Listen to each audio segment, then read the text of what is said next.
大家好呀，欢迎来到今天的节目。希望你现在听得很舒服。也许你正在走路、洗碗，或者在地铁上。无论你在哪里，我都想和你聊一聊一个古老又很有意思的话题：老子的水。你知道吗？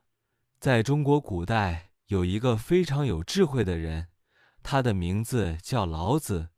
他说过很多话，其中有一句很有名：上善若水，意思是最高的善就像水一样。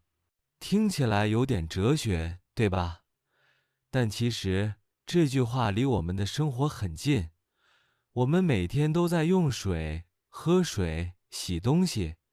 可是，你有没有想过，为什么老子说要像水一样呢？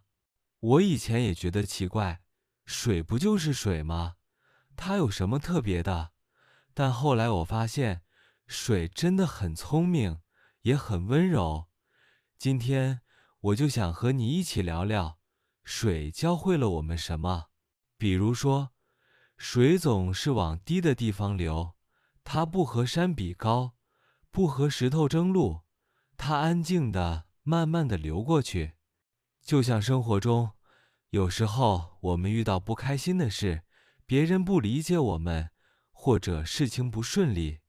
如果我们像水一样，不急着争，不硬碰硬，而是绕一下，等一等，很多问题反而自己就解决了。我记得有一次，我和朋友吵架了，那时候我很生气，觉得他不懂我。可是后来我没有继续争，我只是静静地听他说完，然后笑一笑，他也慢慢冷静下来。最后我们都道歉了，还去喝奶茶。那一刻，我突然想到，这不就是水的智慧吗？柔一点反而更强。水还有一个特点，它可以改变形状。你把它放进杯子，它就是杯子的样子；放进瓶子，它就是瓶子的样子。它不固执，不说我就要这样，它很灵活。生活里，我们也要学会这样。比如你去一个新城市工作，或者和不同文化的人相处，如果太坚持自己的想法，容易不开心。但如果像水一样慢慢适应，慢慢融入，你会发现，其实新的地方也可以很舒服。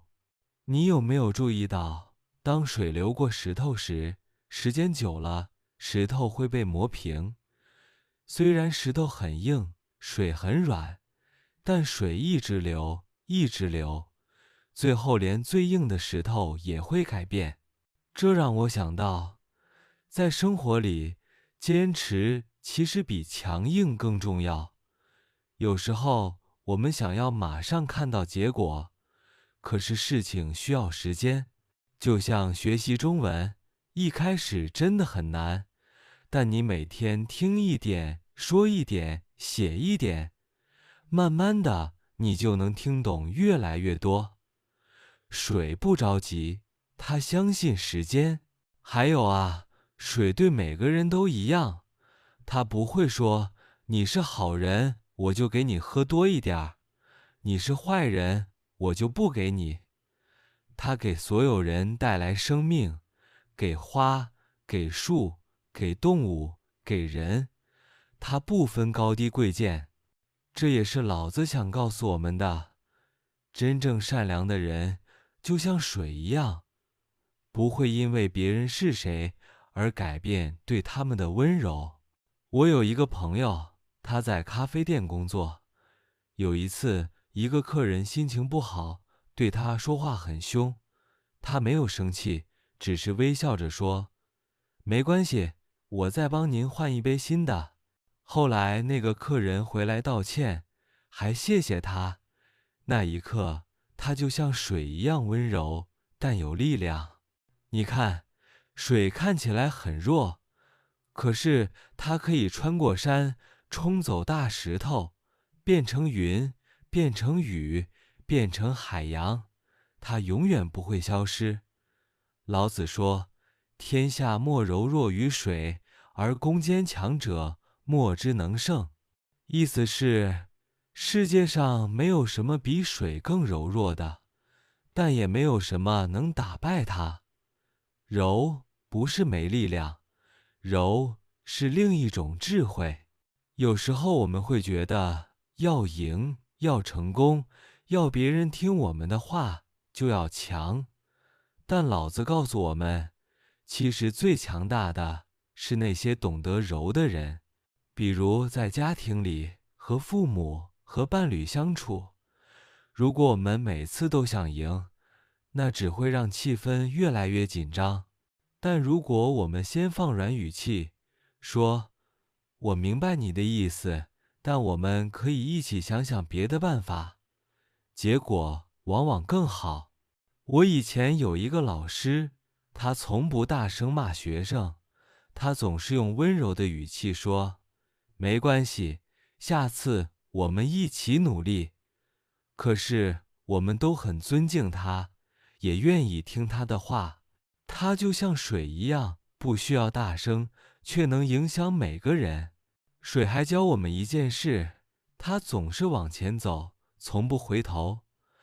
它不会说：“我昨天是雪，我不想变成河。”它接受改变，继续流动。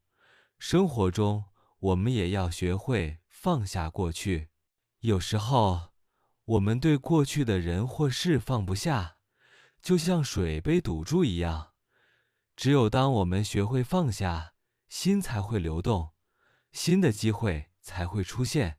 我想，老子之所以说上善若水，不是要我们真的变成水，而是希望我们像水一样温柔但坚定，灵活又有力量，懂得包容，也懂得前进。你可以想象，每天早上洗脸时，水碰到你的脸，凉凉的，干净的，它没有声音，但让你清醒。生活中也有很多水的时刻，朋友的一句“没事啦”，陌生人的一个笑，或者自己在难过时，对自己轻轻地说：“没关系，我会好起来的。”这些都像水，柔软又治愈。其实，老子的智慧一直在提醒我们，最简单的东西常常是最深的。我们不用做伟大的事，也可以像水一样，在小小的地方，在平凡的生活里，带来一点温暖，一点光。当你下次看到水，无论是一杯茶、一条小河，还是下雨的窗外，也许可以想一想，我今天是不是也可以像水那样，少一点固执，多一点温柔，少一点急躁，多一点流动。